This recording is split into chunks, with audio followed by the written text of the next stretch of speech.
जे advance 2013 की ये problem देख रहे हैं। The value of cot sigma summation of, that is means summation n is equal to 1 to 23 cot inverse of 1 plus summation of 2k from k is equal to 1 to n is।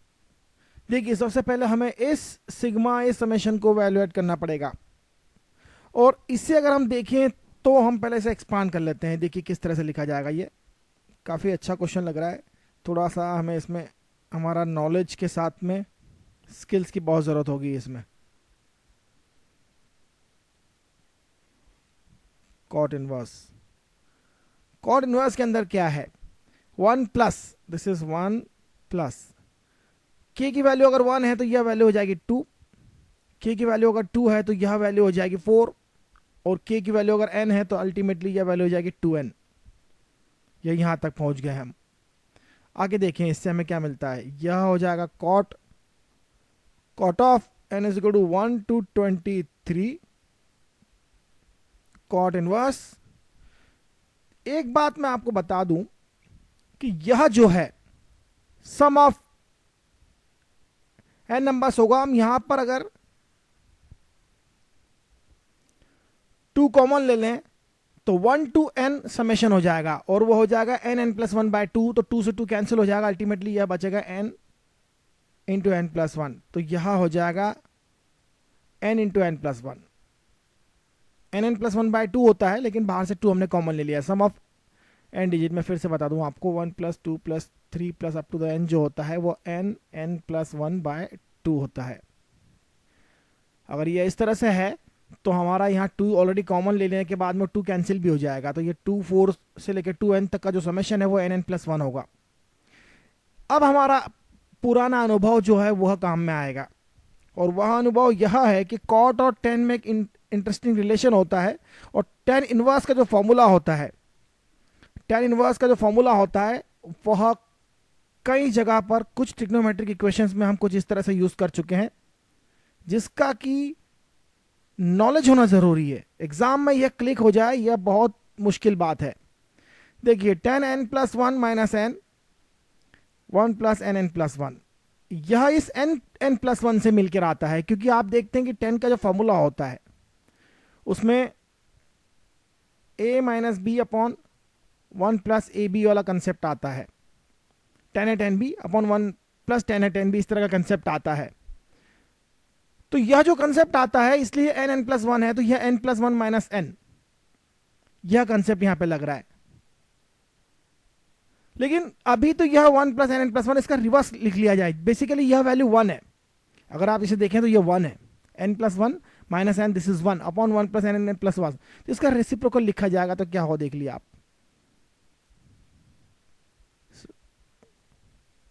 इसका reciprocal क्या होगा, cot की जगह 10 लिख लें आप, 10 inverse, और यह हो जाएगा 10 inverse n plus 1 minus n, क्योंकि यह 1 है। कॉट इनवर्स में जो लिखा है उसे 1 अपॉन में लिखा जाएगा, तो यह 1 अपॉन में लिखने पर यह ऐसा ही होगा। देखिए 1 अपॉन हमने लिख दिया था, कॉट इनवर्स था, अब यहाँ 10 इनवर्स आ गया, तो यह जो टर्म थी 1 अपॉन में आ गया, 1 प्लस n प्लस 1, और यह 1 ऑलरेडी है। तो इससे आप किस तरह से लिखेंगे, इसे अगर आप देखें सिंप्लीफाई कर लें तो यह हो जाएगा cot of sigma summation, that is the summation n is equal to 1 to 23 10n plus 1।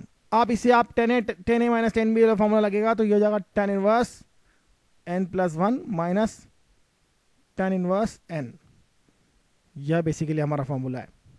आप यह बात अच्छे से जानते हैं, अगर 1 लिया तो 10 2 माइनस 10 1, 2 लिया तो 10 3 माइनस 10 2, तो अल्टीमेटली यह जाएगा आखिरी लास्ट तक, फर्स्ट सेकंड टर्म कैंसिल होती जाएगी, हर अगली टर्म कैंसिल होगी, और यह मिलेगा 10 इनवर्स, लास्ट में टर्म होगी 23, तो यह हो जाएगा 10 24, और फर्स्ट टर्म जो थी वो 10 इनवर्स 1 ही रहेगी। तो यह हो गया हमारा काम। यहां पर फिर से 10 वाला फॉर्मूला लगा लेंगे हम, तो यह हो जाएगा 10 inverse 24 minus 1 upon 1 minus 24 into 1, और सॉरी 1 प्लस, यहां प्लस आएगा, तो 23 अपॉन 25 हो जाएगा। तो अगर 10 इनवर्स 23 अपॉन 25 है तो इसे मैं लिख सकता हूं cot inverse 25 upon 23, cot cot inverse cancel हो जाएगा, 25/23 जो बी है वो आंसर होगा। काफी अच्छा क्वेश्चन है, लेकिन यह बात हमें पता होना चाहिए, और ये तब पता होती है जब हम बहुत सारे क्वेश्चन ट्रिग्नोमेट्री पे सॉल्व करते हैं, तो हमें ये क्वेश्चन इस तरह का मिलता ही मिलता है। तो आगे देखते हैं हम। Let P R vector is 3i plus j minus 2k and sq vector is i minus 3j minus 4k. Determine diagonals of a parallelogram pqrs and pt is equal to 1 plus 2j plus 3k be another vector. Then volume of parallelepiped determined by the vectors pt pq ps. देखिए पहले हम draw करते हैं pr और sq जो है वह हमारे pqrs ले लेते हैं। पी आर हमारा एक डायगोनल है और एस क्यू हमारा दूसरा डायगोनल है, और यह पैरेललोपाइड बना रहे हैं, सॉरी पैरेललोग्राम बना रहे हैं P Q R S. PT को अनदर वेक्टर है। Then the volume of PT definitely इन दोनों के प्लेन में नहीं है, क्योंकि पीटी जो है आउट ऑफ द प्लेन है, और पीटी जो है पीटी पीक्यू, पीक्यू कहां है, this is PQ, and PS this is PS. और सपोज पीटी जो है आउट ऑफ द प्लेन कहीं पर है, तो पीटी पीएस और पीक्यू मिलकर एक पैरेललोपाइड बनाते हैं। अल्टीमेटली हमें करना क्या है, पैरेललोपाइड का वॉल्यूम निकालना है। तो पीटी तो हमारे पास है, गिवन है, हमें पीएस और पीक्यू फाइंड करना है। पीएस और पीक्यू फाइंड करना है। हमारे पास क्या है, पीआर और एसक्यू। मिड पॉइंट की बात करें, मिड पॉइंट क्या होगा,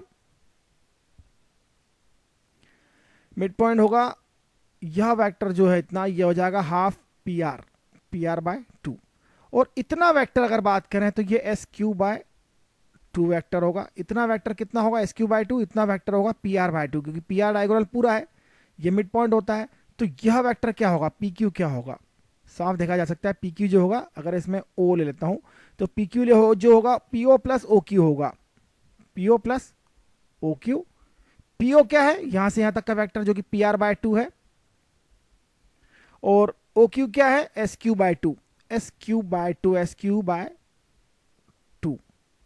तो हम निकाल लेते हैं ओपी पी आर और S Q, P R plus S Q by 2।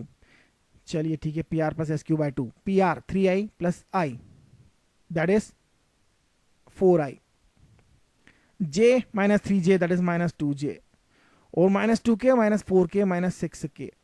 तो यह हो जाएगा 2i minus j minus 3k। यह हो गया हमारा P Q, one of the vector. इसी तरह से पीएस निकालेंगे। पीएस कैसे निकलेगा, यह पीएस है। पीएस क्या होगा, पीएस जो होगा P R by 2 minus S Q by 2, क्योंकि यहां से इधर जा रहा है, एस क्यू वैक्टर इधर है, तो क्यू एस वैक्टर बाय 2 आएगा। मतलब पी एस वैक्टर जो है वो पीओ प्लस ओ एस होगा, और ओ एस जो है वो माइनस एस क्यू बाय 2 है।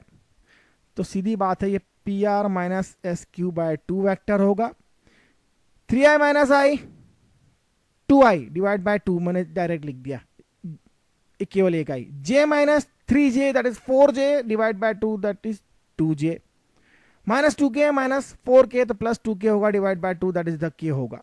अब हमारा जो वॉल्यूम है वह सीधे फॉर्मूले से निकल जाएगा। पैरेललोपाइड का वॉल्यूम क्या होता है, 3 vector P Q P T P Q P S, A dot B cross C, A dot B cross C का डायरेक्ट आप बनाते हैं डब्बा, और डब्बे का जो प्रोडक्ट होगा पी टी हमारे पास है आई 2j 3k, तो यह 1 2 3 होगा। यह होगा 2 माइनस जे माइनस 3, 2 माइनस जे सॉरी माइनस 1 आएगा यहाँ, और माइनस 3 आएगा, और यहाँ है 1 2 1। सिंप्लीफाई करना चाहते हैं तो आप कर लीजिए। फर्स्ट रो में से लास्ट रो सब्ट्रैक्ट करते थे, यहां 0 यहां 0 यहां 2 होगा, 0 0 2 होगा। 2 माइनस 1 माइनस 3 ऑलरेडी है, यहाँ 1 2 1 है। इस 2 से मल्टीप्लाई करके सब्ट्रैक्ट करते हैं, 2 into 2 4 minus minus 1 that is 5, 5 into 2 10, this is the answer. Simple question है, काफी सिंपल क्वेश्चन है। जे एडवांस 2013 की ये प्रॉब्लम देख रहे हैं।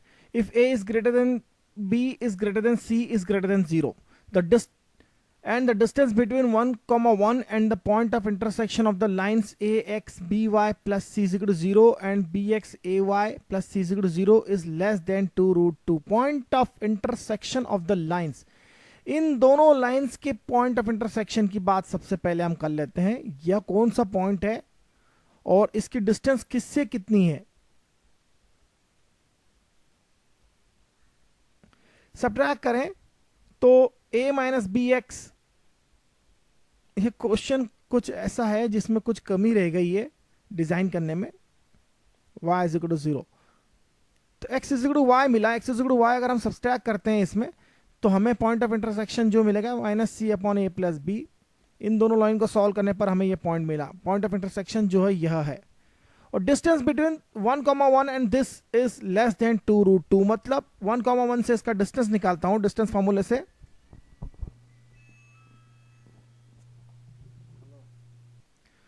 डिस्टेंस जो है 1,1 से हम लिखते हैं, यह हो जाएगा under root 1 minus this is basically 1 plus C upon A plus B whole square,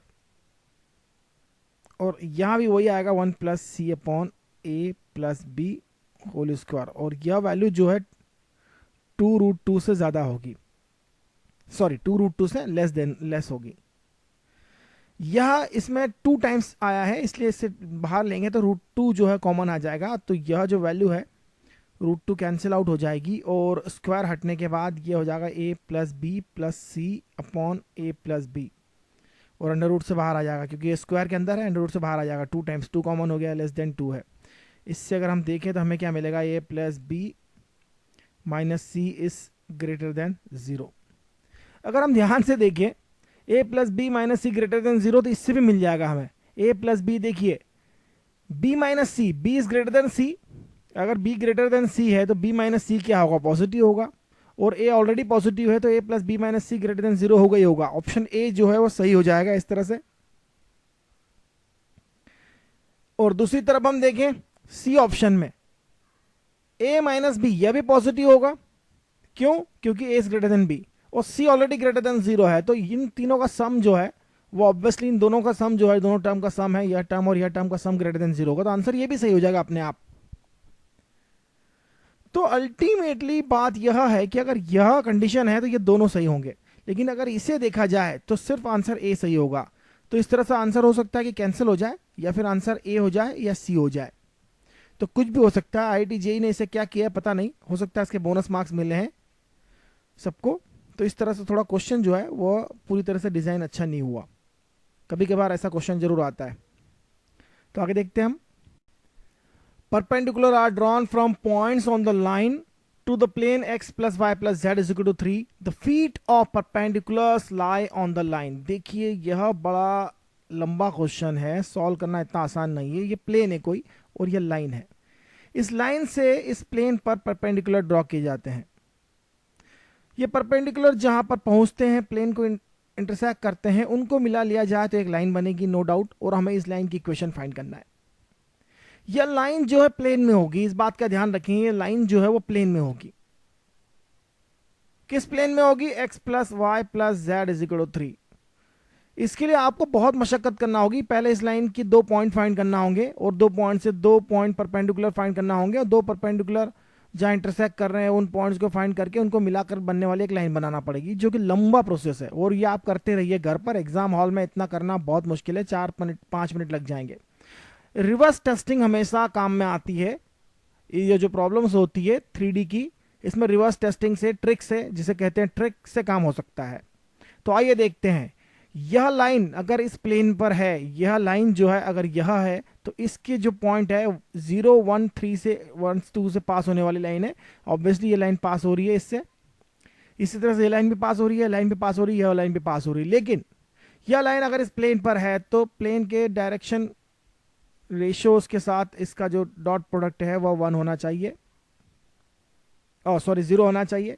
तो प्लेन के डायरेक्शन रेशियोज के साथ डॉट प्रोडक्ट जो है अगर इसका और इसका निकालें तो सबका 0 दिखाई दे रहा है, क्योंकि 1 into 2 minus 7 plus 5 is equal to 0, 1 into 2 into 3 minus 5 is equal to 0, 1 into 5 1 into 8 that is 13 minus 13 is equal to 0। Again सभी में क्रॉस हो रहा है, तो यह लाइन जो है, ये चारों लाइनें जो है इस प्लेन में है, और चारों जो है 0, 1, 2 से पास हो रही है। तो एक बात बिल्कुल क्लियर है, 0, 1, 2 से पास हो रही है, लेकिन यह लाइन कहीं ना कहीं यह लाइन इस प्लेन को कट करेगी, क्योंकि प्लेन तो बहुत लंबा है, यह लाइन कहीं ना कहीं इस प्लेन को कट करेगी। तो वह पॉइंट फाइंड किया जा सकता है। तो चले वो पॉइंट ही फाइंड कर लेते हैं। उस पॉइंट का क्या फ़ायदा है ये तो मैं आपको बाद में बताऊंगा, क्योंकि इस तरह से पॉइंट फाइंड करना बहुत आसान काम है और बहुत ज़रूरी काम भी है। इज इक्वल टू लैम्बडा, तो x plus two is equal to 2 lambda, तो x जो हो जाएगा 2 लैम्बडा माइनस 2, तो ये हो जाएगा 2 लैम्बडा माइनस 2 प्लस y की वैल्यू क्या होगी, y की वैल्यू होगी माइनस लैम्बडा माइनस 1, z की वैल्यू क्या होगी 3 lambda, 3 lambda only 3 lambda is equal to 3। Lambda की वैल्यू यहां से निकल जाएगी, यह होगा 2 lambda minus lambda that is lambda plus lambda 4 lambda minus 2 minus 1 that is minus 3, यह राइट में आके हो जाएगा 6, तो लैम्बडा हो जाएगा 3/2। लैम्बडा 3/2 सब्सटीट्यूट कीजिए और x की वैल्यू फाइंड कीजिए। लैम्बडा 3/2 सब्सटीट्यूट किया तो ये हो जाएगा 3, तो x की जो पॉइंट होगा वो निकाल लेते हैं सीधे सीधे। लैम्बडा का 3/2 सब्सटीट्यूट किया तो 3 माइनस 1 ये हो जाएगा 1, तो ये पॉइंट के कोऑर्डिनेट निकाले जा रहे हैं, इस पॉइंट के कोऑर्डिनेट निकाले जा रहे हैं जहां यह लाइन इस प्लेन को इंटरसेक्ट करती है। लैम्बडा की वैल्यू सब्सटीट्यूट करेंगे अब हम 3/2 इसमें, माइनस 3/2 माइनस 3/2 माइनस 1, तो ये हो जाएगा 5/2 माइनस 5/2 कॉमा 3 लैम्बडा, 3 लैम्बडा मतलब 9/2। यह पॉइंट यहां है, ऑब्वियसली यह पॉइंट जो है इनमें से किसी भी लाइन पर होना चाहिए। हम देखते हैं कि यह पॉइंट जो है इनमें से किस लाइन पर है, क्योंकि एक पॉइंट तो चारों लाइनों, तीनों लाइनों, चारों लाइनों का कॉमन है 0 1 2, और वह अगर 1 माइनस 5/2 9/2 से भी पास हो रही है तो हमारे काम की लाइन है, क्योंकि उसी लाइन से हमारा जो है यह लाइन जो प्लेन में पास हो रही है उसी पॉइंट से, क्योंकि यह जहां कट करेगी वहां से यह भी पास होगी। ठीक है, सब्स्टिट्यूट करते हैं एक एक के बाद एक में सब में, तो मुझे जो मिलेगा यहाँ 1/2 डी में मिल रहा है, या इसमें सब्स्टिट्यूट कर दिए 1/2, सॉरी इसमें सब्स्टिट्यूट करते हैं, एक्स की वैल्यू 1/2 हो जाएगी, वाई माइनस 5/2 माइनस 1, तो ये minus 7/2, minus minus cancel 7/2 that is denominator में माइनस 7 है तो ये 7/2 और डिवाइड बाय 7 तो ये हो जाएगा 1/2। इसी तरह से 9/2 माइनस 2 दैट इज 7 और दैट इज 5/2, तो 1/2। केवल डी लाइन जो है वो सेटिस्फाई कर रही है, क्योंकि यह लाइन जो है प्लेन को जहां काटेगी वो पॉइंट यह है और यह पॉइंट इस लाइन पर है, इन तीनों पे नहीं मिलेगा आपको, चाहे तो इस पॉइंट को इन तीनों लाइन पर आप सब्स्टिट्यूट करके देख लें, इसलिए आंसर डी सही होगा, और ये ट्रिक है एक प्रकार से। तो आगे देखते हैं हम, 4 persons independently solve a certain problem correctly with probabilities 1/2 3/4 1/4 1/8। मतलब कोई भी व्यक्ति कोई काम करे तो उसकी कोई इवेंट होने की प्रोबेबिलिटी, इंडिपेंडेंट इवेंट होने की प्रोबेबिलिटी यह है, then the probability that the problem is solved correctly by the at least one of them। 4 तरह से उस चीज को अप्रोच किया जाए और 4 में से कोई एक एटलीस्ट पहुंच जाए, तो इसके लिए सीधा सा तरीका है कि कोई ना कर पाए और उसे 1 में से सब्ट्रैक्ट कर दे। ये पुरानी टेक्निक है, बहुत ही कॉमन क्वेश्चन है, बहुत ही कॉमन क्वेश्चन है। 4 बार अटेम्प्ट किया जाए, चारों बार अटेम्प्ट, 4 अटेम्प्ट होंगे, चारों की प्रोबेबिलिटी अलग अलग है, हम कहेंगे कोई भी सक्सेसफुल ना हो, no one solve the problem. इस बात की इस इवेंट की क्या प्रोबेबिलिटी होगी, पहला वाला प्रॉब्लम नहीं सॉल्व कर पाया, इस बात की प्रोबेबिलिटी 1 माइनस 1/2, दूसरा वाला नहीं कर पाया, इसकी प्रोबेबिलिटी 1 माइनस 3/4, तीसरा वाला नहीं कर पाया, इसकी 1 माइनस 1/4, चौथा वाला नहीं कर पाया, इसकी प्रोबेबिलिटी 1 माइनस 1/8, चारों नहीं कर पाया, इस बात की प्रोबेबिलिटी क्या होगी 1/2 इंटू 1/4 इंटू 3/4 इंटू 7/8, यह कितना होगा, यह होगा 21/256। अब आता है at least one, at least one solve the problem. Obviously none of them का जो कंसेप्ट है उससे 1 में से सब्ट्रैक्ट कर दिए जाते हैं, कोई भी ना सॉल्व कर पाए, इस बात की प्रोबेबिलिटी 21/256 है, एटलीस्ट कोई एक कर पाए वो हो जाएगा 1 माइनस 21/256, ये होगा 235 divide by 256। This is the answer. बहुत पुराना क्वेश्चन है, एक सिंपल सी प्रॉब्लम कई बार पूछी जा चुकी है। The area enclosed by the curve y is equal to sin x plus cos x and y is equal to cos x minus sin x modulus over the interval 0 to pi by 2 is। देखिए area enclose का जो formula है, A to B suppose area enclose निकालना है तो y1 curve minus y2 curve integration dx find करते हैं। ये एरिया इनक्लोज्ड का फॉर्मूला है। देखना यह है कि यह कहाँ एक दूसरे को इंटरसेक्ट करते हैं। वैसे इसकी बात की जाए तो ये 0 to π/4 पर जो है पॉजिटिव वैल्यू होगा और 0 to π/4 के बाद निगेटिव वैल्यू होगा। तो हमें इसे ब्रेक करना होगा 0 to π/4 तक। 0 to π/4 तक sin x plus cos x subtract करेंगे हम cos x minus sine x. देखिए क्योंकि यह जो है y जो है दो वैल्यू ऑब्टेन करता है cos x minus sine x 0 to π/4 के बीच, और π/4 से π/2 तक जो है यह sin x minus cos x obtain करता है। तो अगर हम 0 to π/4 इंटीग्रल कर रहे हैं तो हमारे पास sin x plus cos x है, cos x minus sine x है। पहली वैल्यू में से दूसरी वैल्यू सब्ट्रैक्ट कर दी जाए। इनफैक्ट हमें पॉजिटिव वैल्यू लेना है, तो देखना है कि इसमें से इसे सब्ट्रैक्ट करने पर पॉजिटिव आएगा या इसमें से इसे सब्ट्रैक्ट करने पर पॉजिटिव आएगा। क्योंकि एरिया इनक्लोज में जो है वो हमें कोशिश यह करना है कि पॉजिटिव वैल्यू आ जाए, क्योंकि एरिया की नेगेटिव वैल्यू तो होगी नहीं। इनक्लोज वैल्यू जो है y1 माइनस y2 या y2 माइनस y1 होती है, या उसका मॉडुलस होती है इनफैक्ट अल्टीमेटली। तो हम एक काम करते हैं 0 to π/4 में जो है कौन पॉजिटिव है कौन नेगेटिव है समझते हैं। sin x plus cos x में से अगर इसे सब्ट्रैक्ट कर देते हैं तो cos x कैंसिल हो जाएगा, 2 sin x बचेगा, 2 sin x बचेगा। तो 2 sin x तो ऑब्वियसली पॉजिटिव रहेगा, और π/4 से अगर π/2 तक लेते हैं, अगर हमने इसमें से इसे सब्ट्रैक्ट कर दिया होता तो वो -2 sin x होता। हमें तो पॉजिटिव लेना है बस। अब आगे जो है sin x plus cos x है और sin x minus cos x है, फिर इसमें से इसे सब्ट्रैक्ट कर दिया जाए तो प्लस cos x की वैल्यू आ जाएगी, 2 cos x की वैल्यू आ जाएगी dx। ये भी इंटरेस्टिंग है। अब इसे जो है हमें इंटीग्रेट करना है। इंटीग्रेट करेंगे तो sin x का इंटीग्रल जो है वो cos x होता है माइनस cos x होता है। सबसे पहले तो 2 कॉमन ले ही लीजिए। 0 to π/4 है, sin x का इंटीग्रल माइनस cos x है, तो माइनस 1/√2, क्योंकि π/4 सब्स्टिट्यूट करेंगे तो माइनस 0 सब्स्टिट्यूट करेंगे तो ये 0 हो जाएगा। माइनस माइनस cos 0 1 होता है और माइनस माइनस बिकम प्लस, तो ये गड़बड़ हो जाएगी हमारी। ये तो पहला इंटीग्रल हो गया। सेकंड इंटीग्रल में वैल्यू cos x का इंटीग्रल होता है sin x, 2 कॉमन ले चुके हैं। cos x का इंटीग्रल sin x, sin π/2 हो जाएगा 1 और माइनस sin π/4 दैट इज 1/√2। इसे देखें तो ये 2 माइनस 2/√2 दैट इज 2 माइनस √2 और साथ में 2 भी है, तो 4 माइनस √2। या ऐसे देखें तो हमारा आंसर हो जाएगा A। क्योंकि अगर हमने फिर से 2 कॉमन ले लिया तो बाहर हो जाएगा 4, ये 1 माइनस,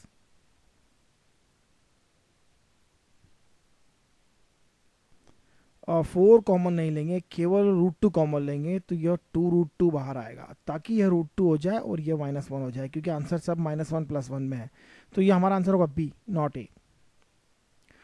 तो अच्छा क्वेश्चन है, लेकिन आपको थोड़ा सा फॉर्मूला लगाना है बस, और छोटी सी इंटीग्रल की कैलकुलेशन करनी है। A curve passes through the point 1, π/6. Let the slope of the curve at each point x, y be y/x plus sec y/x, where x is greater than 0. Then the equation of the curve is, देखिए अगर slope की बात करें तो slope होता है dy/dx। Ultimately यह एक डिफरेंशियल इक्वेशन बनेगी, और डिफरेंशियल इक्वेशन जो इस तरह की है उसमें हमें सब्स्टिट्यूशन जो देखना है y = x times the t। और पहले डिफरेंशियल इक्वेशन सॉल्व करेंगे, उसमें यह पॉइंट सब्स्टिट्यूट करेंगे तो हमारा पर्टिकुलर सॉल्यूशन आएगा। पहले जनरल सॉल्यूशन सॉल्व करने के लिए सब्स्टिट्यूशन की मदद लेते हैं और इससे लिखेंगे dy/dx। y = xt है, इसका derivative with respect to find करेंगे, जहां t एक अन्य वेरिएबल है, कोई दूसरा वेरिएबल है। dy/dx = x का डेरिवेटिव हो जाएगा 1, तो ये हो जाएगा t plus x as it is और dt/dx, तो dy/dx की वैल्यू हो जाएगी t plus x dt/dx। y/x obviously t है, plus sec t, y/x t है, t से t कैंसिल हो जाएगा, और ये dt/sec t लेफ्ट साइड में आएगा तो ये हो जाएगा cos t dt, right side में आएगा dx बाय x। इसका इंटीग्रल करते हैं अगर हम, तो cos t का इंटीग्रल हो जाएगा sin t is equal to 1/x का इंटीग्रल हो जाएगा log of x plus c is a constant. अब t की वैल्यू सब्स्टिट्यूट करते हैं, t हो जाएगा y/x, तो ये हो जाएगा sin y/x is equal to log of x plus c। यह कर्व जो है ऑब्वियसली इस पर लाया करता है 1,5/6, तो 1 x की वैल्यू 1 सब्स्टिट्यूट करेंगे तो ये हो जाएगा 0, c as it is. x की वैल्यू 1 और y की वैल्यू π/6 मतलब 30 डिग्री, तो sin π/6 दैट इज 1/2, तो c का वैल्यू हो जाएगा 1/2। तो हमारा कर्व हो जाएगा sin of y/x is equal to log x plus 1/2। Answer A is correct. That's very simple question. Differential equation वैसे भी इजी ही होती है और किसी भी हाल में नहीं छोड़ना चाहिए, बहुत इजी होती है। अच्छे से मेहनत कर ली जाए तो डिफरेंशियल इक्वेशन का कोई भी क्वेश्चन नहीं छूटेगा, चाहे कैसा भी हो। Let f be a function from 1/2 to 1 to real number, the set of all real numbers, be a positive non-constant and differentiable function। fx ऐसा फंक्शन है जो पॉजिटिव है, कांस्टेंट नहीं है और डिफरेंशिएबल फंक्शन है, such that f dash x less than 2fx, f dash x जो है less than 2fx है, and f of 1/2 is 1, f of 1/2 की वैल्यू 1 है, then the value of integral 1/2 to 1 fx dx lies in the interval। देखिए integral की value तो तभी फाइंड की जा सकती है जब fx के बारे में हमें कुछ पता हो या fx हम निकाल सकें, और fx की वैल्यू के बारे में हमें केवल इतना पता है कि f of 1/2 जो है 1 है और f dash x जो है लेस देन 2fx है। यह जो f dash x less than 2fx है इसे इस तरह से लिखा जाएगा, fx माइनस फंक्शन के बारे में इंफॉर्मेशन हमें फंक्शन की इक्वेशन से ही मिलेगी, और यह हम कई बार कर चुके हैं। ऐसा हम करते रहते हैं कि इस तरह के जो फंक्शन होते हैं जो इस तरह से लिखे जाते हैं, e⁻²x fx। देखिए e⁻²x लिखने से क्या मिला हमें, अगर हम इसका डेरिवेटिव फाइंड करते हैं तो क्या मिलता है, इसका डेरिवेटिव फाइंड करिए। इसका डेरिवेटिव होगा e⁻²x as it is f dash x minus इसलिए आएगा क्योंकि अब हम इसका डेरिवेटिव फाइंड करेंगे, -2 आएगा, साथ में e⁻²x आएगा और साथ में fx आएगा लेस देन 0। तो यह बेसिकली क्या है, इसका डेरिवेटिव है, और यहां से कैंसिल कर देंगे e⁻²x, मतलब हमें मिलेगा, अगर e⁻²x को कैंसिल कर दिया जाए तो f dash x minus 2fx less than 0 मिलेगा। सीधी बात है, इसमें e⁻² मल्टीप्लाई किया गया है इसमें और उसको इस तरह से लिखा गया है। यह बेसिकली डिफरेंशियल इक्वेशंस के कंसेप्ट्स हैं जो इस तरह से कभी कभार यूज होते हैं फंक्शंस में हम। तो e⁻²x जो है वो -2 को यहाँ पर प्रोड्यूस कर सकता है, इसलिए हम e⁻² लेते हैं। अगर -3 होता तो e⁻3x लेते, 4 होता तो 4 लेते, e⁻4x लेते हैं एंड सो ऑन। अब इसकी बात करें, यह लेस देन 0 होने का क्या मतलब है, यह ऑलवेज पॉजिटिव नंबर है, यह ऑलवेज पॉजिटिव नंबर है, लेकिन इसका डेरिवेटिव लेस देन 0 है। इसका मतलब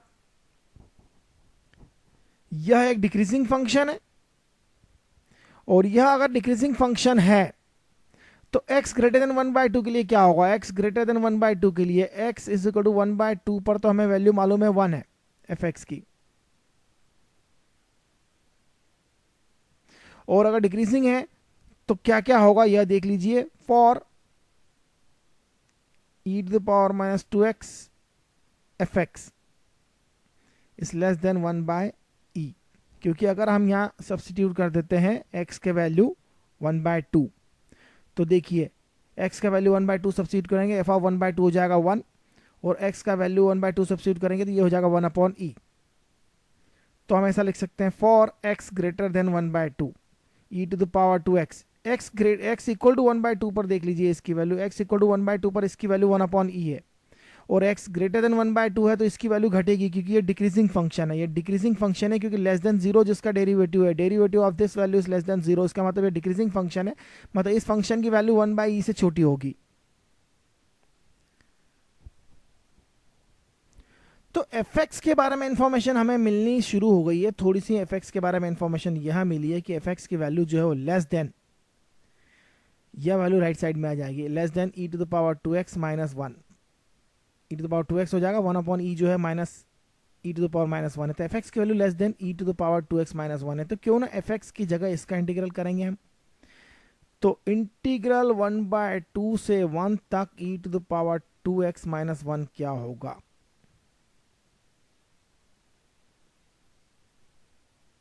इसकी वैल्यू फाइंड करते हैं। e to the power 2x की वैल्यू होगी e to the power 2x divide by 2, और माइनस 1 की वैल्यू होगी, इंटीग्रल होगा x माइनस एक्स, 1/2 और 1 जो है इसकी अपर लोअर लिमिट्स है। सब्स्टिट्यूट करते हैं हम, 1/2 सब्स्टिट्यूट करेंगे तो ये e हो जाएगा, e/2 माइनस 1/2 हो जाएगा, और वन सॉरी यह पहले 1 सब्स्टिट्यूट करेंगे तो ये हो जाएगा e टू द पावर 2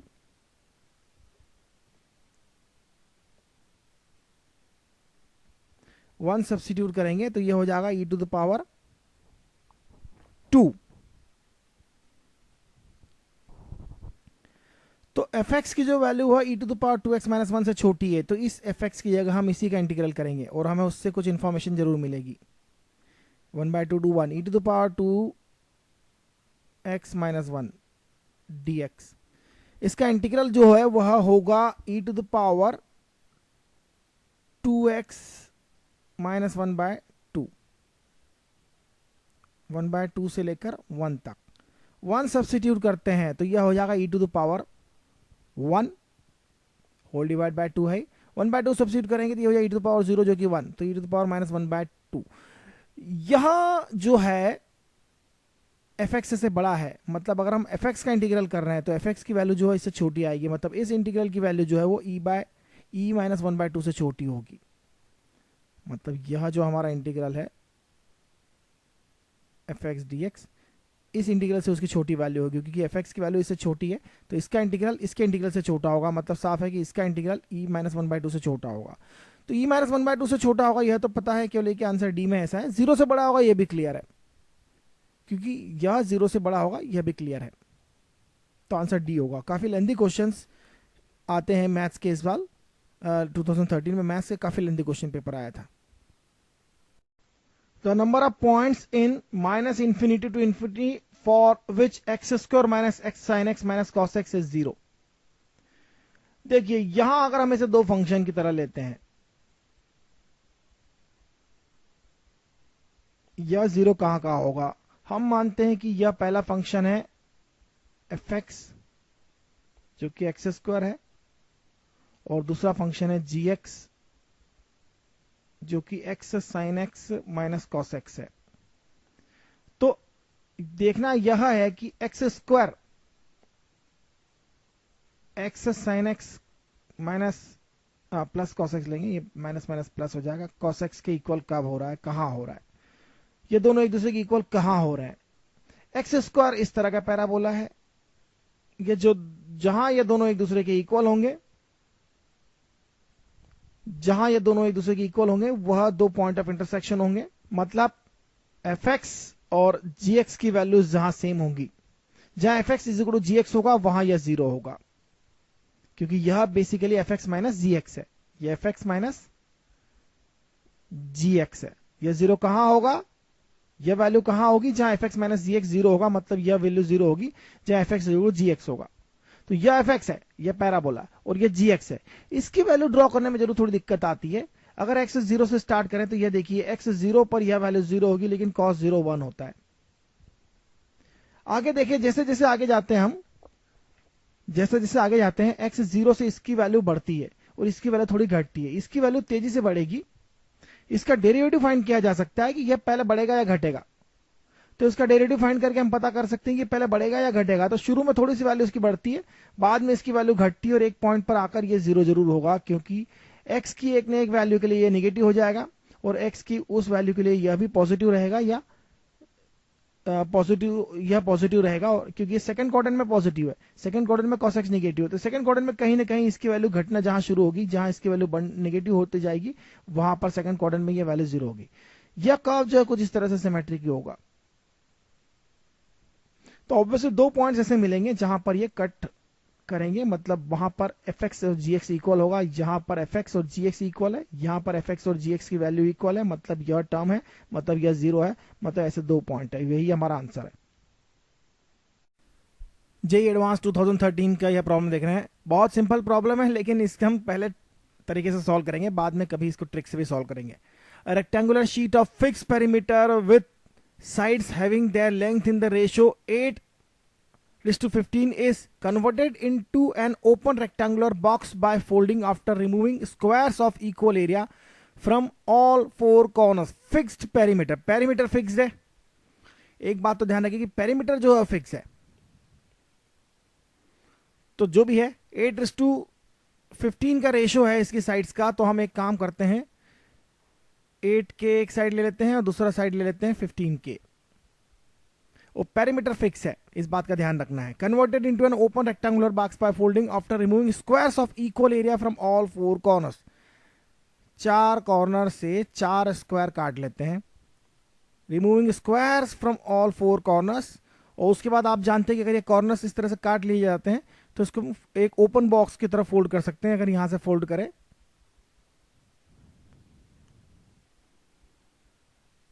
यहां से इस तरह से फोल्ड करें, तो ये एक ओपन बॉक्स बन जाएगा। तो ठीक है, if the total area of removed squares is 100, the resultant box has maximum volume. देखिए पेरीमीटर फिक्स है, पहली बात तो यह है, और दूसरी बात, इस कंडीशन के अंडर अगर स्क्वायर्स का रिमूव्ड एरिया 100 है तो resulting box has maximum value. ये बॉक्स जो है वो हम स्क्वायर्स जो है अलग अलग साइज का काट सकते हैं। तो हम सपोज एक्स साइज का स्क्वायर काट रहे हैं, हमें नहीं पता कि एक्स की किस वैल्यू के लिए ये मैक्सिमम होगा, लेकिन क्वेश्चन में ये गिवन है कि एक्स की वैल्यू जो है 5 होगी, क्योंकि अगर स्क्वायर्स के चारों स्क्वायर्स का एरिया 100 है तो एक स्क्वायर हो जाएगा 25 का और साइड हो जाएगी 5/5 का, तो इस स्क्वायर 5/5 का स्क्वायर कटेंगे तो ये एरिया मैक्सिमम होगा, लेकिन हमें नहीं पता कि ये किस वैल्यू के लिए मैक्सिमम होगा। हमें तो इसको एक्स की तरह वेरिएबल की तरह ट्रीट करना होगा और ये देखना है कि एक्स की किस वैल्यू के लिए मैक्सिमम होगा। चलो अच्छी बात है, अगर गिवन है तो हम उस पॉइंट को यूज करेंगे, लेकिन हमें वॉल्यूम की इक्वेशन लिखना चाहिए। यहां पर वॉल्यूम क्या होगा, वॉल्यूम जो होगा 15k - 2x, यह x है, यह x है, यह x है, 15k - 2x होगा। यह साइड होगी 8k - 2x और हाइट जो होगी x होगी, क्योंकि अगर इस बॉक्स की हाइट देखें तो यह होगी x, यह साइड होगी बॉक्स की, यह साइड होगी, यह साइड होगी, यह साइड होगी, और हाइट जो होगी इतना होगी जो कि x होगी। तो यह वॉल्यूम हो गया।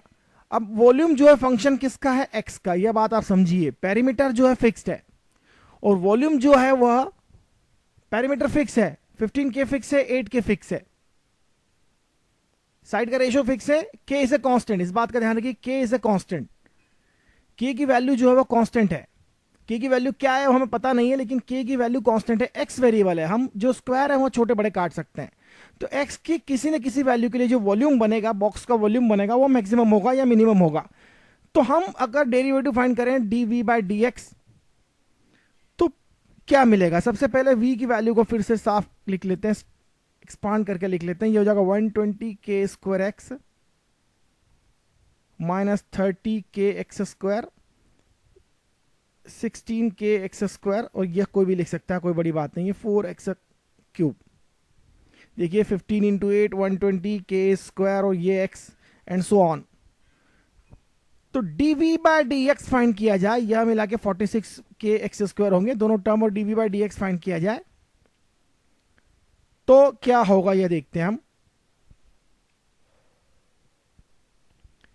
With respect to derivative x find करेंगे तो यह हो जाएगा 120k², क्योंकि यहां केवल x की टर्म है, x का डेरिवेटिव 1 - 30 और 16 46k है यहां पर, और एक्स स्क्वायर है, तो 46 के है, साथ में एक्स स्क्वायर है, तो 46 इंटू टू, ये हो जाएगा 92 के एक्स, क्योंकि एक्स स्क्वायर का डेरिवेटिव 2x है, 2 को मल्टीप्लाई करेंगे तो 46 इंटू टू 92 हो जाएगा।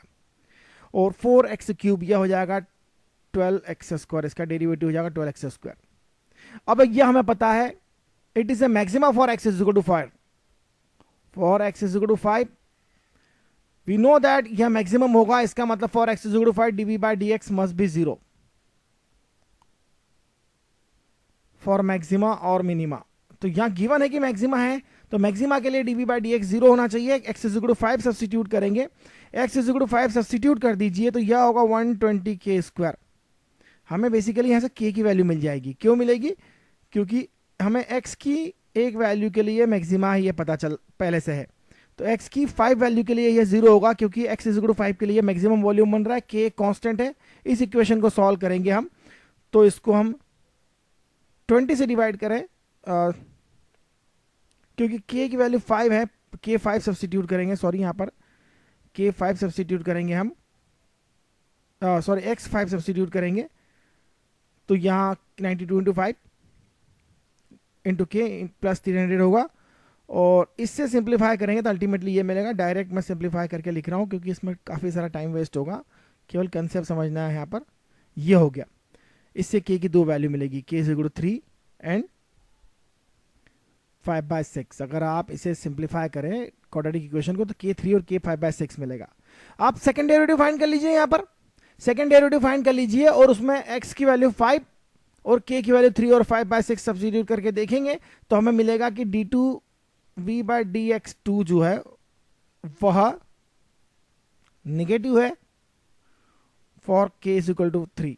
इसका मतलब k इज इक्वल टू 3 है, तो यह मैक्सिमा होगा, और k की 3 ही वैल्यू हमें पता करनी थी, इसलिए k 3 सब्स्टिट्यूट करेंगे 24 हो जाएगा, और ये 45 हो जाएगा।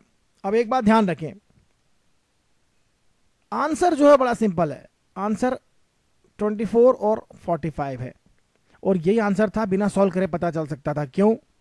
क्योंकि साइड्स का रेशियो 8:15 है। Obviously answer more than one option is correct है। मोर देन वन ऑप्शन अगर करेक्ट है तो साइड का रेशियो 8/15 है, तो 8/15 अगर इसे 8 ले तो 15 यही होगा, इसे 8 ले तो ये 15 टाइम्स हो जाएगा। इसे 24 इंटू 45 जो है वो आंसर निकाला जा सकता था, या 32 इंटू 60 दो में से कोई एक आंसर होगा, या तो ये दोनों आंसर होंगे या ये दोनों आंसर होंगे, लेकिन सिंप्लीफाई करने पर ही पता चलेगा कि कौन सा आंसर सही है। तो आगे देखते हैं हम, काफी अच्छा क्वेश्चन है।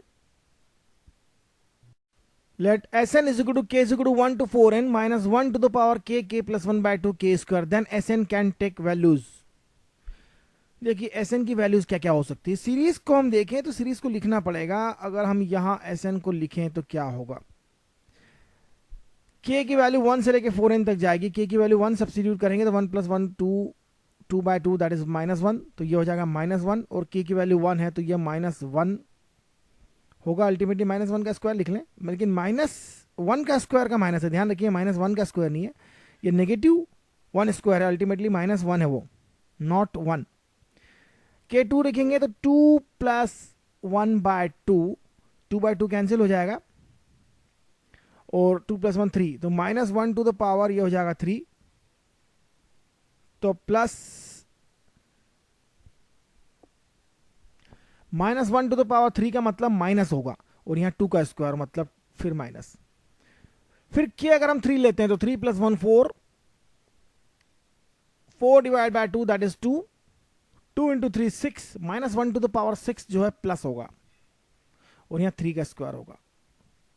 इसी तरह से अगर हम आगे देखें तो k की वैल्यू 4 लेंगे, यह केवल साइन डिसाइड कर रहा है, यह टर्म जो साइन डिसाइड करेगी प्लस होगा या माइनस होगा।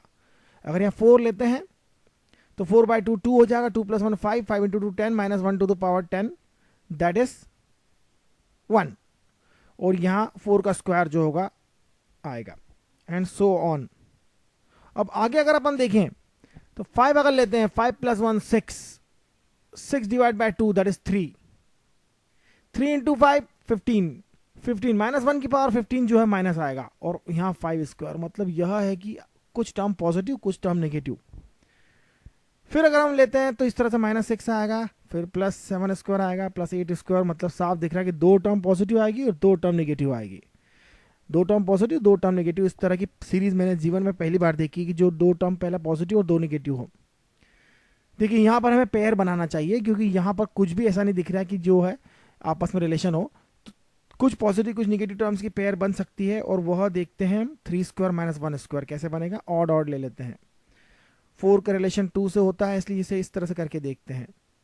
7², यह ब्रैकेट लगाते जाते हैं, plus 7² - 5² plus 8² - 6² and so on.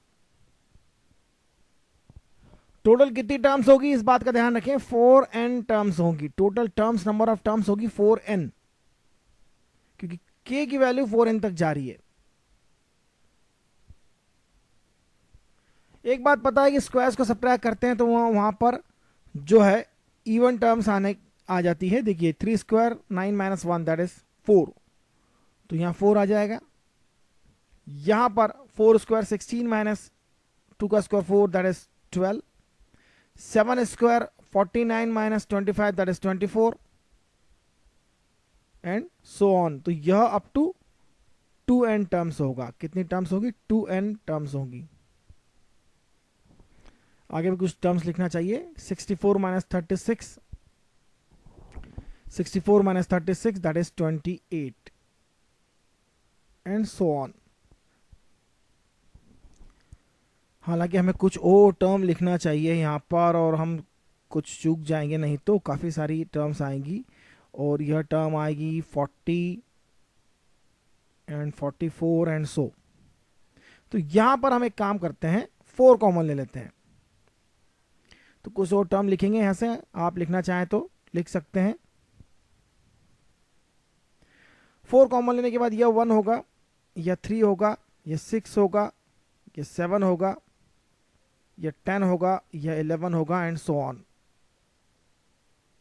और ये टोटल 2n टर्म्स होंगे अंदर। एक गड़बड़ कर रहे हैं हम यहाँ पर, यहाँ आएगा 8 तो यहाँ आएगा 2। अब अगर हम यहाँ पर एक छोटी सी बात देखें, दो टर्म को ऐड कर सकते हैं हम।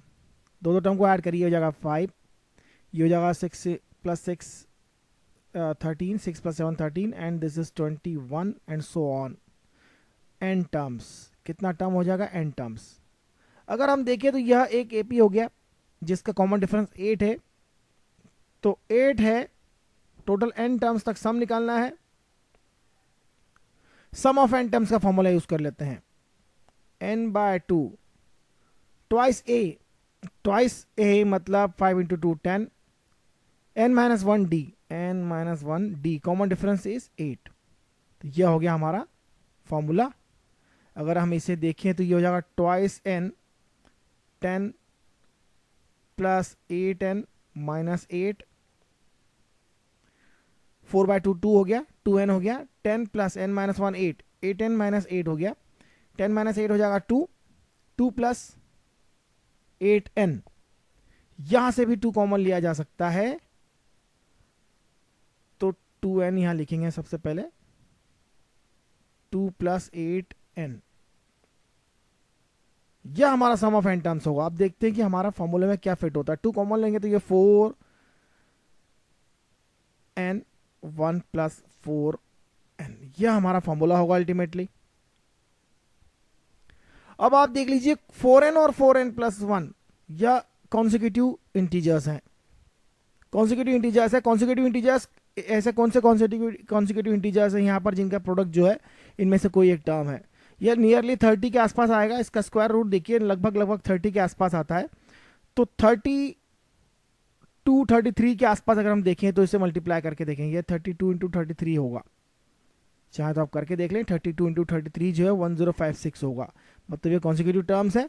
यहाँ n का वैल्यू जो है वो 8 होगा। इसे देखें तो यह 32 × 34 है, कॉन्सिक्यूटिव टर्म नहीं है ये। इसे देखें तो यह है 32 × 35, कॉन्सिक्यूटिव इंटीजर्स नहीं है। 4n और 4n + 1 कॉन्सिक्यूटिव इंटीजर्स है, 1332। इसे देखें तो यह 36 × 37 है। मतलब Sn का वैल्यूज जो है वो a और d वाली वैल्यूज पॉसिबल है। तो क्वेश्चन काफी अच्छा है। अल्टीमेटली ये सम ऑफ एपी है और कुछ भी नहीं है। एपी के ऊपर फॉर्मूला बनाया हुआ है।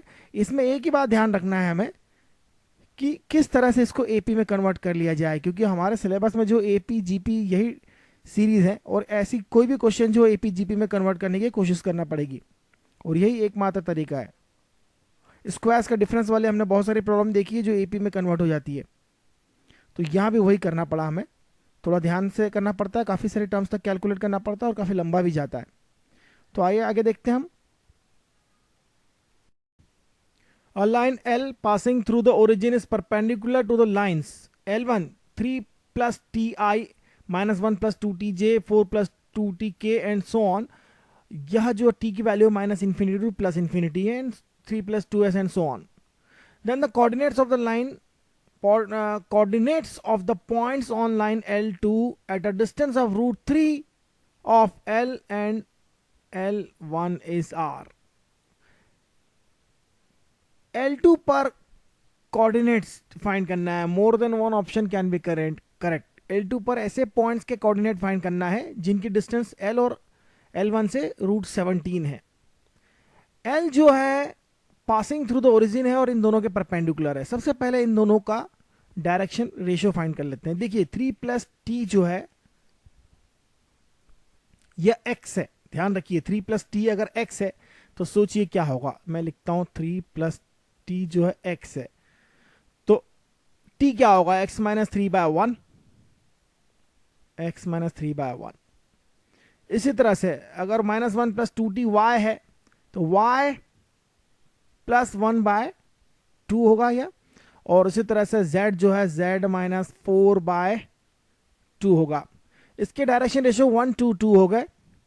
इस लाइन को लिखना चाहता हूं मैं L2 को भी इस तरह से लिखूंगा, तो यह x माइनस 3/2 होगा, y माइनस 3/2 होगा और z माइनस 2/1 होगा। इसके डायरेक्शन रेशियो 2 to 1 है।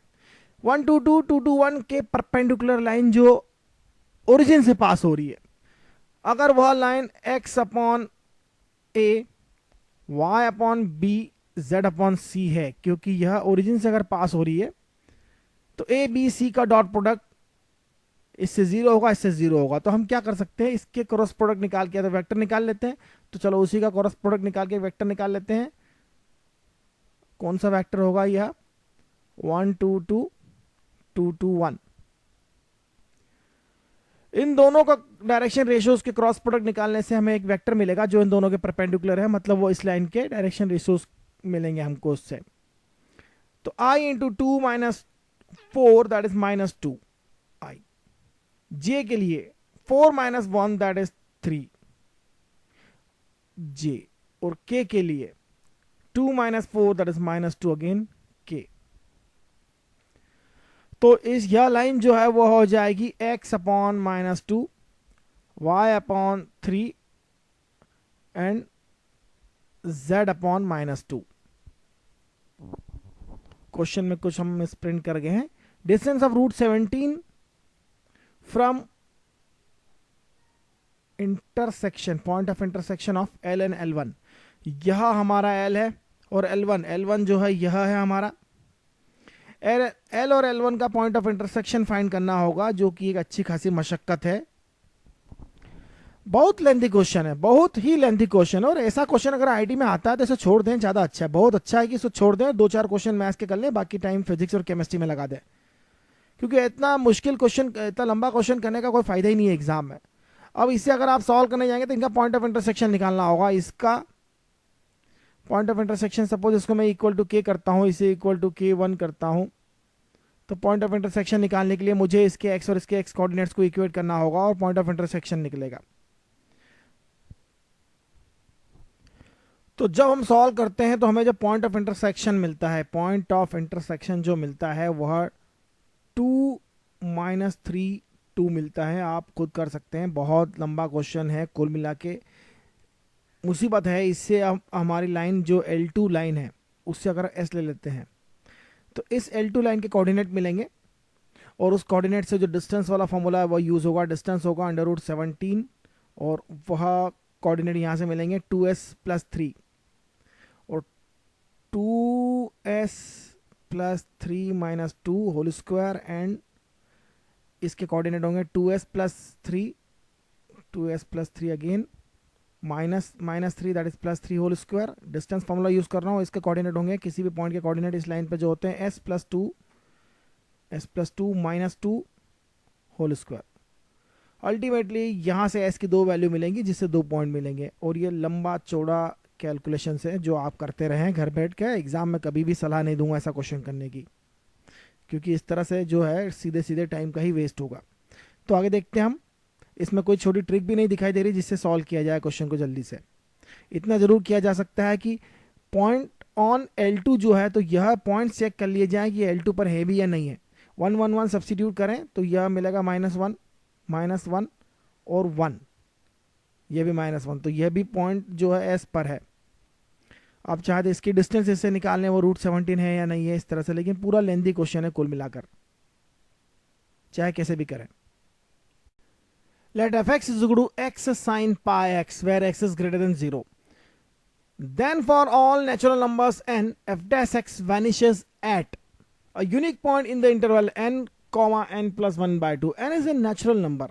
तो यह 1 plus 1 by 2 मतलब 1 और 3 by 2 हो जाएगा। 3 by 2 और अगर 1 लेते हैं तो यह 3 by 2 plus 2 हो जाएगा। 3 by 2 to 2 इंटरवल हो जाएगा एंड सो ऑन। तो इसमें इंटरवल तो बहुत सारे बनेंगे, क्योंकि आपको यह देखना है कि ये वैनिशेस का मतलब क्या हो रहा है। एफ डैश एक्स वैनिश कहाँ हो रहा है। एफ डैश एक्स क्या होगा, एक्स साइन पाई एक्स, इसका derivative with respect to X क्या होगा, ये होगा sine pi X plus X as it is और साइन का डेरिवेटिव कॉस पाई एक्स, साथ में पाई का मल्टीप्लाई भी। यह जीरो कहाँ होता है यह देखना है कि वैनिशेस का मतलब है कि यह जीरो कहाँ होता है। यह जीरो कहाँ होगा यह देखना बड़ा आसान है। अगर आप इसे साइन पाई एक्स लिखें और यह minus pi x cos pi x हो, यह हो जाएगा 10 pi x sine pi x divide by cos pi x is equal to minus pi x. देखिए यह दोनों वैल्यूज जहां एक दूसरे की इक्वल होगी, एक्स की जिन जिन वैल्यूज के लिए 10 pi x minus pi x के इक्वल होगा वहां पर एफ डैश एक्स जीरो होगा। यह दिखाई दे रहा है क्योंकि जीरो होने पर यह हमें कंडीशन मिल रही है जहां जहां पर। तो ये दो कर्व होगा बेसिकली, इन दोनों कर्व्स को प्लॉट किया जाए तो ज्यादा अच्छा रहेगा। इन दोनों कर्व को प्लॉट किया जाए, जीरो से लेकर अगर स्टार्ट करें तो x is equal to 10 pi X. अगर यह लेते हैं 1 by 2, यह लेते हैं 1, यह लेते हैं 3 by 2, यह लेते हैं 2, यह लेते हैं 2 plus 1 by 2 that is 5 by 2 and so on. तो आपको क्या देखने को मिलेगा कि यह 10 पाई एक्स का ग्राफ किस तरह से होगा। x की वैल्यू अगर 1 by 2 है तो यह 10 पाई by 2 होगा, मतलब यह वैल्यू जो है वो इन्फिनिटी की तरह अप्रोच करेगी और इसी तरह से इधर जाएगी। उसी तरह से यह वैल्यू इसकी 10 पाई पर 0 होगा और एंड सो ऑन, ये इन्फिनिटी की तरह अप्रोच करेगा 3 by 2 पर। और जहां तक माइनस पाई एक्स है यह स्ट्रेट लाइन है जिसका स्लोप जो है वो माइनस पाई है, मतलब यह लाइन को जिस तरह से होगी ओरिजिन से पास होने वाली लाइन कहां कट कर रही है। देखिए आप देखें तो यह 1 by 2 से 1 के बीच में कट कर रही है, और अगर यहां देखें तो यह आगे भी यहां 3 by 2 से और 3 by 2 और 2 के बीच में कट कर रही है। जो भी पॉइंट मिलेगा वह यही मिलेगा कहीं पर इस, क्योंकि यह लाइन यह ग्राफ जो है यह 3 by 2 से आगे है, उसके पहले नहीं है, ये 1 by 2 से आगे है। ध्यान देखिए एसिम्प्टोट है, एसिम्प्टोट मतलब जो इन्फिनिटी पर टेंजेंट है। तो यह लाइन हमेशा इस पॉइंट के बाद इस लाइन के आगे कट करेगी, 1 by 2 से 1 के बीच में कट करेगी, ये 3 by 2 से 2 के बीच में, 5 by 2 से 3 के बीच में एंड सो ऑन। तो ये 1 + 1 by 2 और 1 + 1 मतलब बी आंसर आएगा हमारा। ये अगर 1 लेते हैं तो ये 3 by 2, 2 इंटरवल बनता है। तो देखिए 3 by 2, 2 इंटरवल में कट कर रहा है एंड सो ऑन। इसके अलावा कहां कहां कट कर सकता है देखते हैं हम। लेफ्ट में देखें, unique point in the interval, n natural number है तो हम इसे चलेंगे n + 1 by 2, पॉजिटिव साइड में ही देखेंगे केवल। तो यह 1+1/2 3/2 और 2 के बीच में कट कर रहा है, नो डाउट अबाउट दैट। और कहाँ कहाँ कट कर रहा है यह आपको देखना है बस। 1/2 से 1 के बीच में कट कर रहा है, आगे कहाँ कट कर रहा है ये 5/2 से 3 के बीच में कट कर रहा है, क्योंकि ग्राफ ही जो है यहाँ पर होगा इस तरह से, तो 5/2 से 3 के बीच में कट करेगा एंड सो ऑन। जो चीज n+1/2 और n+1 में कट कर रही है वो n और n+1 में कट करेगी ही करेगी। ये आंसर भी सही है, क्योंकि देखिए अगर n 1 है तो ये 1 और 2 हो जाएगा। जो 3/2 में कट कर रही है तो 1 और 3, 3/2 1 में अगर कोई चीज कट कर रही है तो 1 और 2 में ऑब्वियसली कंटेन है, क्योंकि 1 जो है 3/2 से छोटा है। तो 1 और 2 के बीच में केवल एक पॉइंट पर कट कर रही है, उसे 3/2 से 2 के बीच में एक पॉइंट पर कट कर रही है। उस तरह से आगे देखते जाएंगे हम। 2 n की वैल्यू 2 लेंगे तो 5/2 और यहाँ इस तरह से होता जाएगा। मतलब साफ दिखाई दे रहा है बी और सी के बीच में बी और सी हमारा दो ऑप्शन सही है। For 3/3 matrices M and N, which of the following statements is are not correct? N transpose Mn is symmetric or skew symmetric according to M is symmetric or skew symmetric. देखिए अगर यह symmetric है skew symmetric होगा, यह condition कैसे पता चलेगी? काम करते हैं हम इसका ट्रांसपोज फाइंड करने की कोशिश करते हैं। ट्रांसपोज अगर इसका फाइंड करेंगे तो ऑर्डर रिवर्स हो जाता है। मतलब इसका ट्रांसपोज n का ट्रांसपोज यहां लिखा जाएगा, m का ट्रांसपोज फिर सेकंड नंबर पर आएगा और n ट्रांसपोज ट्रांसपोज मतलब n हो गया। अब आप देख सकते हैं कि यहां पर क्या हो रहा है। हमें फाइंड करना which of the following statements is or not correct. Statement A को हम चेक कर रहे हैं, साफ दिख रहा है कि NTMN जो है NTMTN के इक्वल कब होगा, उसका ट्रांसपोज कब इक्वल होगा? जब M is equal to MT। If M is equal to M transpose then this is true. तो साफ है ये स्टेटमेंट सही है, क्योंकि according as M is symmetric, अगर M सिमेट्रिक है M is equal to M transpose है तो इसका ट्रांसपोज इसके इक्वल हो जाएगा। If M is M transpose तो मैं इसको कैसा लिख सकता हूं? देखिए MT M को M लिख दिया, इसका ट्रांसपोज यह खुद ही है, इसका मतलब साफ है कि यह कंडीशन सही है, is symmetric if M is symmetric. And M transpose अगर -MT है, M ट्रांसपोज अगर -M है तो ऑब्वियसली ये -M बाहर आ जाएगा। सेकंड चेक करते हैं, Mn is equal to Mn minus Nm is skew symmetric for all symmetric matrices M and N. Skew symmetry इसकी चेक करते हैं। स्क्यू सिमेट्री वो होता है जिसका ट्रांसपोज माइनस होता है, तो इसका ट्रांसपोज निकालने की कोशिश करते हैं। Mn माइनस Nm का ट्रांसपोज क्या होगा? इसका ट्रांसपोज क्या होगा? Nm सबसे पहले Mn, इसका ट्रांसपोज मतलब दो मैट्रिसेस के सम का ट्रांसपोज जो है पहले इसे सेपरेट लिखा जाएगा, क्योंकि पहले जो सम है वह सॉल्व होगा। अब ये n transpose m transpose m transpose n transpose आ जाएगा। अगर ये सिमेट्रिक है तो nm माइनस mn हो जाएगा। अगर m और n दोनों सिमेट्रिक है तो ये इसे इस तरह से लिखा जाएगा mn माइनस n। ये बात भी बिल्कुल सही है। Mn minus Nm transpose minus Mn minus Nm दिखाई दे रहा है यदि N ट्रांसपोज को N और M ट्रांसपोज को M लिख सकें, यानी ऑल सिमेट्रिक मैट्रिसेस Mn। अगर इसका मतलब साफ है M ट्रांसपोज जो है M हो लिखा जा सकता है और N ट्रांसपोज N लिखा जा सकता है। अगर हमने इसको यहाँ पर लिख दिया N ट्रांसपोज को N, M ट्रांसपोज को M इस तरह से लिख दिया तो इसे माइनस कॉमन लेने पे Mn माइनस Nm लिखाई दे रहा है। मतलब साफ है इसका ट्रांसपोज जो है उसके नेगेटिव के इक्वल होगा। मतलब कंडीशन बी भी सही है, लेकिन आंसर सही नहीं है क्योंकि नॉट करेक्ट फाइंड करना है हमें। आगे देखते हैं। Mn is symmetric for all symmetric matrices Mn। Mn का transpose N transpose M transpose, अगर दोनों सिमेट्रिक है तो Nm हो जाएगा।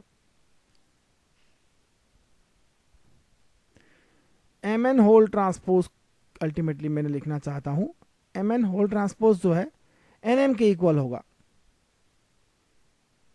तो यह इसके इक्वल कहां हुआ? नॉट करेक्ट मतलब इसे होना था, अगर Mn सिमेट्रिक है तो इसको होना था Mn ट्रांसपोज को होना चाहिए था Mn, जो कि नहीं है, एम एन होल ट्रांसपोज जो है एम एन के इक्वल होना चाहिए था, जो कि नहीं है, इसलिए सी ऑप्शन जो है हमें लगाना होगा क्योंकि नॉट करेक्ट है। Adjoint M into adjoint N is equal to adjoint M N for all invertible N M, बिल्कुल गलत है। एडजॉइंट एम एन जो है वो adjoint N into adjoint M होता है और इसलिए यह गलत हो गया। एडजॉइंट एम एन जो होता है adjoint N into adjoint M होता है, जबकि यहां तो ध्यान रखें यह भी ऑर्डर रिवर्स होना चाहिए। जैसे कि हम जानते हैं कि स्टैंडर्ड फॉर्मूला जो कहता है कि एडजॉइंट एम एन जो है वह adjoint of n matrices into adjoint of m matrices होता है। पहले एन वाला मैट्रिक्स का एडजॉइंट और बाद में एम वाले मैट्रिक्स का एडजॉइंट, लेकिन यहाँ पहले एम है और बाद में एन, इसलिए इनकरेक्ट हो गया, नॉट करेक्ट। तो आंसर सी भी हमें टिक करना होगा। तो आगे देखते हैं हम। The coefficients of three consecutive terms of 1 plus x to the power n plus 5 are in the ratio 5:10:14, then n is equal to, देखिए consecutive terms अगर हम assume करते हैं, consecutive terms के रेशियो जो है कोफिशिएंट्स हम assume करते हैं nc5, यहाँ n का वैल्यू जो है n plus 5 है, तो ये n plus 5c r minus 1 ले लेते हैं, दूसरा लेते हैं n प्लस 5 सी आर और तीसरा लेते हैं n plus 5 C r plus 1, और यह जो रेशो है 5:10:14 है। दो तरह से सॉल्व किया जा सकता है, क्योंकि रेशो जो है बहुत बड़ा दिखाई नहीं दे रहा है। आप चाहें तो n plus 5 C r upon n plus 5 C r plus 1 ले लें, n प्लस 5 सी आर ये 5 हो जाएगा और 10 डिवाइड बाय 14 हो जाएगा, एंड सो ऑन। आप इस तरह से रेशियो लेके इसका फैक्टराइज फॉर्मूला लगा के सॉल्व करेंगे तो n और r का वैल्यू मिल जाएगा। लेकिन एक तरीका है जो मैं ऐसे छोटे मामलों में यूज़ कर सकता हूँ, यह तरीका हमने थ्योरी में देखा है, आप चाहे तो सॉल्व कर सकते हैं। जो ट्रिक है या जो तरीका है जिसे मैं कहूँगा कि ये सबसे ईजी वे हो सकता है सॉल्व करने का, that is this triangle। ये ट्राइंगल आपने पढ़ा है थ्योरी में। या binomial expansion n is equal to 2 के लिए, ये n इज इक्वल टू 3 के लिए है, n इज इक्वल टू 4 के लिए है, एंड सो ऑन। और लंबा जाए तो 1 5 10 10 5 1, और लंबा जाए तो 1 6 15 20 15 6 1, और लंबा जाए इस तरह से 1 7 21 35 35 21 7 1 एंड सो ऑन। यह n 5 6 7 के लिए है, लेकिन यहाँ पे हमारा रेशियो नहीं मिल रहा है, हमें कहीं पर भी हमें 5 10 14 का रेशियो नहीं मिल रहा है, इसलिए काफ़ी लंबा जाएगा। इसलिए हमारा यह जो तरीका है इसी से भी सॉल्व किया जाए तो हमारा आंसर निकल सकता है n plus 5 C r divide by n plus 5 C r minus 1। देखिए this ratio by this ratio 10/5 that is 2। Simplify करें इसे तो ये factorial n plus 5 upon factorial r इस तरह से सॉल्व होगा। ये factorial n plus 5 upon factorial r और factorial n plus 5 minus r, n plus 5 minus r divided by factorial n plus 5 upon factorial r minus 1 और factorial n plus 5 minus r plus 1 that is n plus 5 minus r plus 1। इसे simplify किया जाए तो आपको मिलेगा factorial r, और इसको हम factorial r into r minus 1 factorial लिख सकते हैं, r into r minus 1 factorial लिख सकते हैं फैक्टोरियल r को, तो वो कैंसिल हो जाएगा इससे। Factorial n plus 5 already cancel हो गया, इसे n plus 5 minus r plus 1 लिखेंगे into factorial n plus 5 minus r होगा तो यह कैंसिल हो जाएगा। तो अल्टीमेटली यह मिलेगा क्या, यहां मिलेगा n plus 5 minus r plus 1 by बाय r इज इक्वल टू 2, और यहां से इसी तरह से मिलेगा हमें n plus 5 minus r minus 1 by bye r+1, यह मिलेगा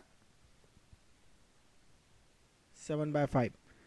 उल्टा करके लिख रहा हूं मैं। इन दोनों को सॉल्व करने पर r4 मिलेगा और n की वैल्यू 6 मिलेगी। सॉल्व किया जा सकता है, लेकिन यह जो मेथड है इसमें छोटे मोटे रेशियो जो है निकाले जा सकते हैं। n 6 7 8 तक लिख सकते थे, लेकिन हम n जो है 6 है तो यहाँ 6 + 5 11 हो जाएगा। तो 11 तक अगर लिख सकते हैं आप, इतना टाइम है, इतनी जगह है, तो फिर इतनी सारा करने के बजाय फटाफट लिखा जा सकता है, क्योंकि ये लेस एरर वाला मेथड है, फास्टर मेथड है। Consider the set of 8 vectors v is equal to ai bj ck where a b c belongs to -1 or +1. 3 non-coplanar vectors can be chosen in v in 2 to the power 5 ways, then p is। Single digit question जो हैं उनके answer है ये। देखिए abc की जो values हैं, v is the vector set of vectors, v is the set of vectors, और वहां abc जो कोफिशिएंट है वो -1 या 1 है। तो चलिए अगर हम एक वेक्टर लिखना चाहते हैं तो ये i + j + k होगा, अगर सबको 1 ले लिया तो। दूसरा वेक्टर लिखते हैं i + j - k ले लेते हैं। एक और वेक्टर लिखा जा सकता है i - j + k। साफ है कि मैंने पहले तीनों को प्लस ले लिया, फिर एक को माइनस लिया, फिर एक को माइनस लिया। चलो अब मैं 2 को माइनस ले लेता हूं,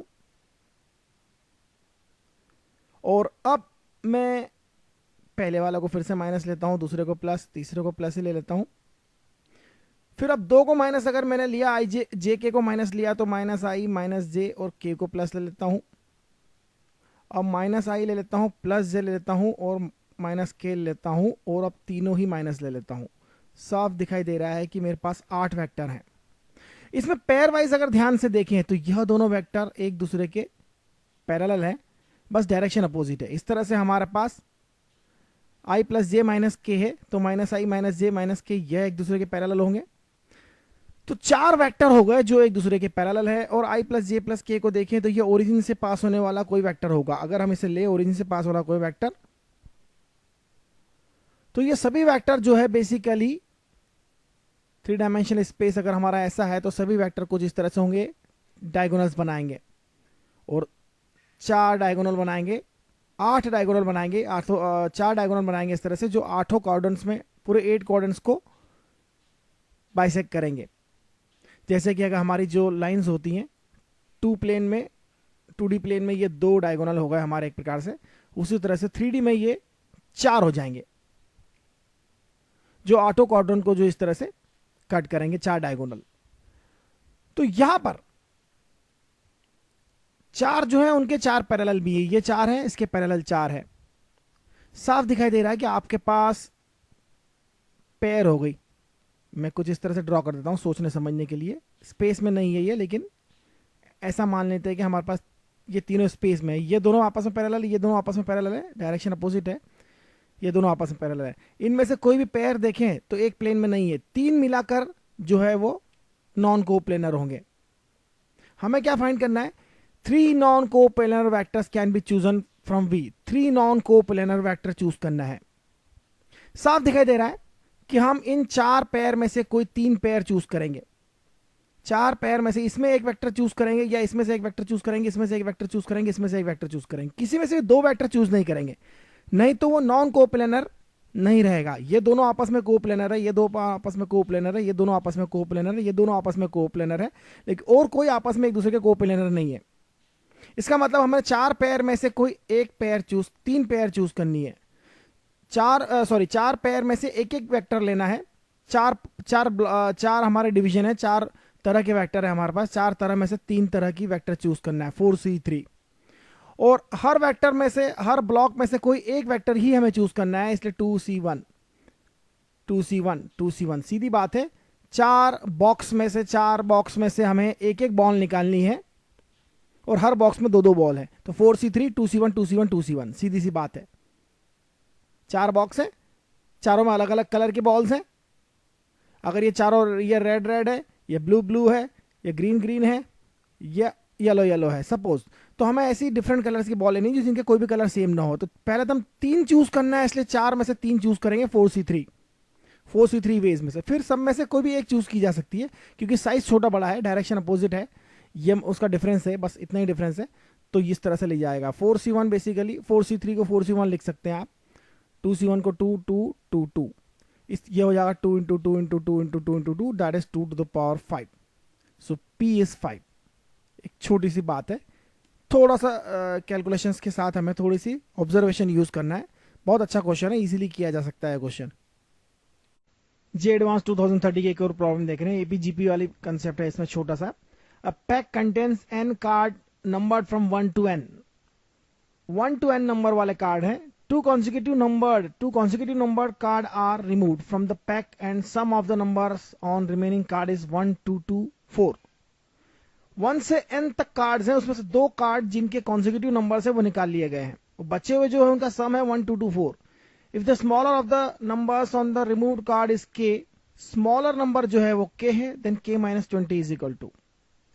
सीधी बात है, रिमूव्ड कार्ड कौन कौन से हो जाएंगे? रिमूव्ड कार्ड जो है k है और उससे बड़ा कॉन्सिक्यूटिव है, इसलिए k और k प्लस 1 जो है वो रिमूव किया आपने। टोटल सम कितना होना चाहिए? अगर suppose sum of the n card जो है वो n प्लस 1 बाय 2 है, उसमें से आपने k माइनस 1 हटा दिया है, तो आपके पास जो समेशन है वो 1 2 2 4 है। रिमेनिंग कार्ड्स कौन का जो सम है 1 2 2 4 है। तो sum of n cards, sum of n numbers जो है n प्लस 1 बाय 2 है, उसमें से आपने k नंबर और k प्लस 1 नंबर हटा दिया, तो यह इक्वेशन हमारी बन जाएगी।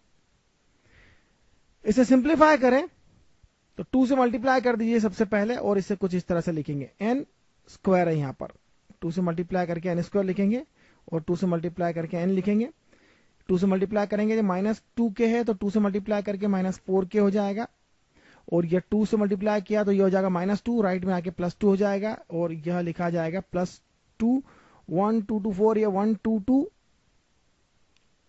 सॉरी, इसको भी 2 से मल्टीप्लाई करेंगे तो पहले 1 से 1 इधर ऐड करके फिर 2 से मल्टीप्लाई कर देते हैं, तो 1 2 2 4 12 25, 12 25 का डबल जो है 24 50 होगा। ध्यान रखें कैलकुलेशन में गड़बड़ न हो जाए। अब अगर आप इसे देखें, n square plus n minus 2450 जो है 4k के इक्वल है। Obviously k is an integer, इसके किसी तरह से लिखा जा सकता है, यह देखिए 2425 जो है ये 50 माइनस 49 लिखा जाएगा, तो इसके दो फैक्टर होंगे, n प्लस 50 n माइनस 49। ध्यान रखिए इसके जो फैक्टर बनेंगे n प्लस 50 और n माइनस 49 बनेंगे, और जिसका प्रोडक्ट है 4k। अब थोड़ा सा दिमाग लगाएं यहां पर। पहली बात तो n की वैल्यू जो है वो ग्रेटर देन 49 होगी। क्यों? क्योंकि यह पॉजिटिव टर्म होना चाहिए, क्योंकि k इंटीजर है। अगर n 50 लेते हैं, n 50 लेते हैं तो यहां क्या होगा 100, n 50 minus 49 that is 1 4k, तो k की वैल्यू कितनी हो जाएगी 25, k माइनस 20 जो हो जाएगा 5, तो आंसर हो जाएगा 5। क्यों ना हमारे क्वेश्चन आंसर को हम चेक करें। k अगर 25 है तो चेक करते हैं हमारे आंसर को, हमने k 25 लिया है, अगर n 50 लिया है तो यह सम कितना होगा 50 n प्लस 1, मतलब 50 अगर n लिया है तो 51 डिवाइड बाय 2, यह कितना होगा 50 इंटू 51 डिवाइड बाय 2, जो कि होगा 1275। ऑब्वियस है यहां से k 25 और k 26 सब्ट्रैक्ट करेंगे तो हमें 1224 मिलेगा, इसलिए हमारा आंसर k 5 जो है वो, हमारा आंसर 5 जो सही है, बिल्कुल सही है। This is a very good question.